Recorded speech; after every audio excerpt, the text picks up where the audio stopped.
दोस्तों जहाँ पे सारे के सारे बैंक्स अपने ऑल टाइम हाई से बहुत ज़्यादा दूर हैं, वहाँ पे एक्सिस बैंक जो है अपने ऑल टाइम हाईस के आसपास खड़ा है और उसके बावजूद उसको लगातार ऊपर के टारगेट्स मिल रहे हैं। ये देखिए, कल की ही मोतीलाल ओसवाल की रिपोर्ट है, उसमें उसको टारगेट दिया गया है 1130 रुपये का। और ये सिर्फ मोतीलाल ओसवाल ने नहीं दिया है, अगर आप देखोगे 16 दिसंबर की रिपोर्ट में शेर खान ने भी 1140 रुपये का टारगेट दिया गया है। तो क्या दोस्तों हम लोगों को यहाँ पे एक्सिस बैंक को खरीद लेना चाहिए और ये सोचना चाहिए कि यहाँ पे 1140 ये एक्सिस बैंक पहुंच जाएगा? तो दोस्तों मुझे ऐसा नहीं लगता है, क्योंकि ये जो टारगेट्स वगैरह आते रहते हैं, ये जो टारगेट प्राइस दिए जाते हैं, ये टाइम टू टाइम आते रहते हैं। अगर कोई स्टॉक ऊपर चल रहा होता है तो उसको ऊपर के टारगेट दे दिए जाते हैं, अगर कोई स्टॉक नीचे चल रहा होता है तो उसको नीचे के टारगेट दे दिए जाते हैं। जैसे कि मैं आप लोगों को बताता हूं कि कुछ दिन पहले, 2 महीने पहले, बजाज फाइनेंस को 5,000 रुपए का टारगेट दिया गया था और उसके ऊपर मैंने यहाँ पे वीडियो बनाई थी, आप लोग यहाँ पे देख सकते हैं। और अभी तक तो बजाज फाइनेंस 5,000 क्या 6,000 भी नहीं आया है। तो मैंने आप लोगों को इस वीडियो में भी यही बताया था कि इस टारगेट प्राइस को देख करके आपको डर नहीं जाना है और बजाज फाइनेंस को बेच करके निकल नहीं जाना है। इन केस ऐसी न्यूज़ की वजह से अगर कोई छोटी मोटी गिरावट आती भी है और अगर आपके बाइंग प्राइस के आसपास आता है बजाज फाइनेंस, तो इसमें आपको सिर्फ और सिर्फ बाइंग के अपॉर्चुनिटीज़ ही ढूंढने चाहिए। क्योंकि जैसा कि मैंने बताया, ब्रोकर्स का काम है भाई टारगेट प्राइस वगैरह देना।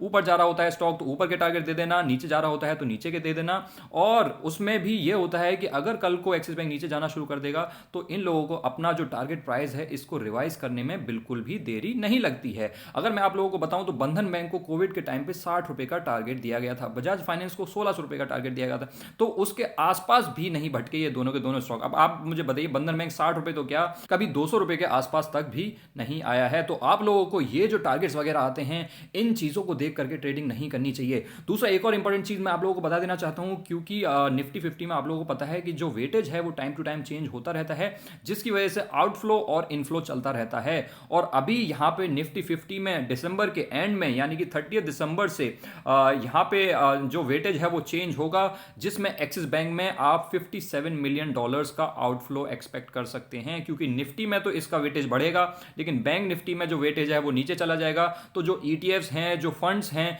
जो निफ्टी 50 और बैंक निफ्टी को ट्रैक करते हैं, उनकी वजह से इसमें इनफ्लो और आउटफ्लो होगा और नेट बेसिस पे इसमें आउटफ्लो होने वाला है $57 मिलियन का। अब $57 मिलियन रफली हो जाते हैं 480 करोड़ के। तो ये कोई बहुत बड़ा अमाउंट नहीं है एक्सिस बैंक के साइज के हिसाब से, लेकिन अल्टीमेटली यहाँ पे एक आउटफ्लो आपको देखने को मिलेगा। तो यहाँ पे आपको कॉशियस रहने की जरूरत है। हाँ, ये बात सच है कि एक्सिस बैंक जिस तरीके से अपने ऑल टाइम हाइज के आसपास चल रहा है, अच्छा बैंक है। और अभी रिसेंटली तो इसने एक टर्न अराउंड स्टोरी दिखाई है, बोथ इनऑर्गेनिक और ऑर्गेनिक दोनों तरीके की ग्रोथ दिखाई है। इनऑर्गेनिक ग्रोथ कौन सी होती है? इनऑर्गेनिक ग्रोथ वो होती है जिसमें मर्जर्स और एक्विजिशंस किए जाते हैं। तो रिसेंटली इन्होंने अच्छे अच्छे एक्विजिशंस भी किए हैं और जो ऑर्गेनिक ग्रोथ है वो तो चल ही रही है एक्सिस बैंक में। जो एसेट क्वालिटी भी है वो भी आप देख सकते हैं टाइम के साथ साथ सिर्फ और सिर्फ इंप्रूव ही हो रही है। आप देख सकते हैं एसेट क्वालिटी नीचे जा रही है। ये नीचे जाने का मतलब क्या है दोस्तों?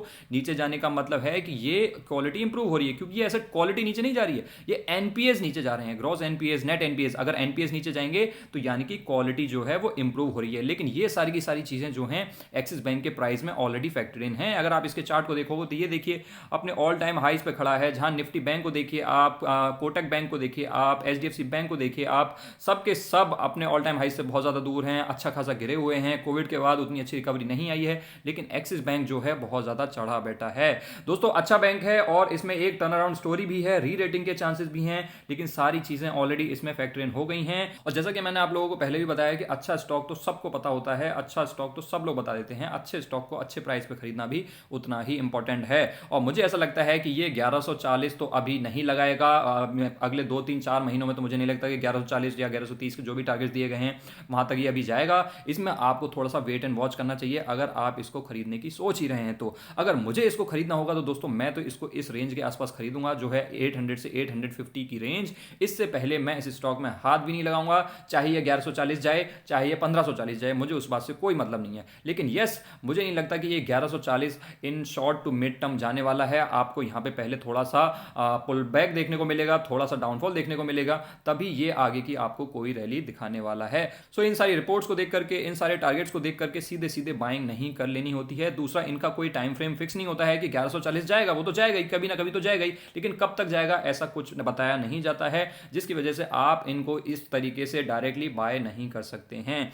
लेकिन मान लेते हैं कि कुछ लोगों से भाई रुका ही नहीं जा रहा है, उनको तो कुछ ना कुछ खरीदना ही है। तो दोस्तों इसमें मैंने आप लोगों के लिए 10+3 13 स्टॉक्स डिस्कस कर रखे हैं जो कि बिल्कुल पके पकाए खड़े हैं, जो कि बाइंग लेवल के आसपास खड़े हैं। तो आप ये वीडियो चेकआउट कीजिए, आपको यहाँ पे मिल जाएगी। उसके अलावा अगर आप कहीं पे प्रॉफिट बुक करना चाहते हैं तो शेयर्स को कब बेचा जाता है, किस माइंडसेट से बेचा जाता है, उसके ऊपर भी वीडियो डाल दी है, जिसमें मैंने आपको एक्सक्लूसिव कॉन्सेंट्रिक सर्कल्स वाली स्ट्रेटजी सिखा दी है। सो ये दोनों वीडियोस आप लोग चेकआउट कर सकते हैं अगर आप लोगों को थोड़ी सी बेचैनी हो ही रही है कुछ ना कुछ खरीदने की।